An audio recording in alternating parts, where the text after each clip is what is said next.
Hi guys, last lecture में हम लोग ने पढ़ा था basic physiology of blood pressure regulation, जिसमें हम लोगों ने एक मैकेनिज्म पढ़ा था। आज हम दूसरा मैकेनिज्म पढ़ेंगे जो कि है renin angiotensin aldosterone system, right, जिसको हम रास के नाम से भी जानते हैं। ये कैसा सिस्टम है? एक हार्मोनल सिस्टम है। किसके अंदर है? हमारी बॉडी के अंदर है। एसेंशियल किसके लिए है? रेगुलेशन ऑफ ब्लड प्रेशर के लिए और फ्लूइड बैलेंस के लिए। हमें पता है कि हमारी बॉडी में किडनी प्रेजेंट है, राइट। किडनी के अंदर जो मेन रिसेप्टर्स हैं जो सेंस करते हैं किस चीज़ को कि बीपी लो या हाई हो गया है, वो कौन से हैं? बैरो रिसेप्टर्स। हमारी किडनीज़ के पास कुछ रिसेप्टर्स होते हैं जिनको हम बोलते हैं बैरो रिसेप्टर्स। जैसे ही हमारा बीपी लो होता है वैसे ही ये बैरो रिसेप्टर्स उस बीपी की फ्लक्चुएशन को सेंस कर लेते हैं, और जैसे ही सेंस करते हैं साथ ही रिलीज़ कर देते हैं रेनिन। अब रेनिन एक हार्मोन है। ये रेनिन फर्दर कन्वर्जन करता है एंजियोटेंसिनोजन की, जो कि कहाँ से रिलीज़ हो रहा है? लिवर से रिलीज़ हो रहा है। ये एंजियोटेंसिनोजन को कन्वर्ट करता है एंजियोटेंसिन 1 में, क्योंकि एंजियोटेंसिनोजन जो होता है वो इनएक्टिव कंपाउंड है।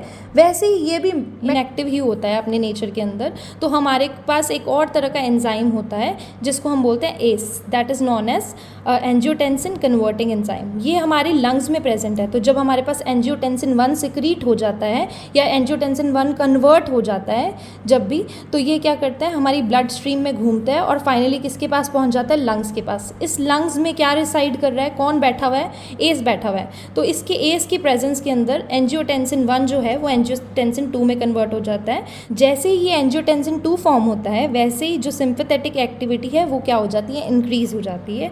जैसे सिंपैथेटिक एक्टिविटीज़ लाइक वेजोकंस्ट्रक्शन। वेजोकंस्ट्रक्शन क्या है? कि एकदम से वेसल्स का पतला हो जाना। जितनी ज़्यादा पतली हो जाएंगी, जितनी ज़्यादा छोटी हो जाएंगी साइज़ में, उतना ही ज़्यादा बीपी क्या होगा? राइज हो जाएगा। ठीक है।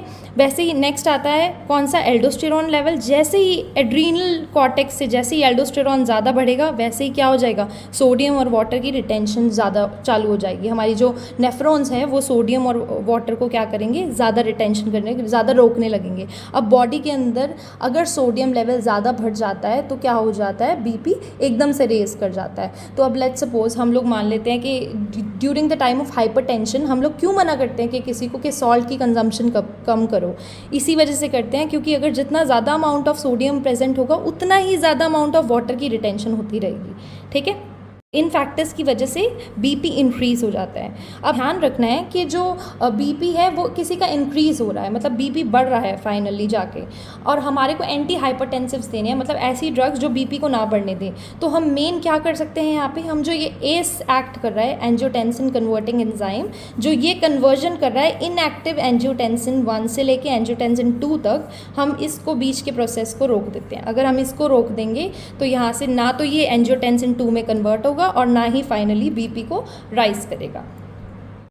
तो इस केस में कोई भी अगर मेडिकेशंस दी जाती हैं तो वो कौन सी होती हैं? सिर्फ प्रिल्स वाली, जैसे कैप्टोप्रिल, इनालाप्रिल, लेजिनोप्रिल्स, राइट। तो प्रिल्स वाली मेडिकेशंस जो हैं वो एस इनहिबिटर्स में काउंट होती हैं।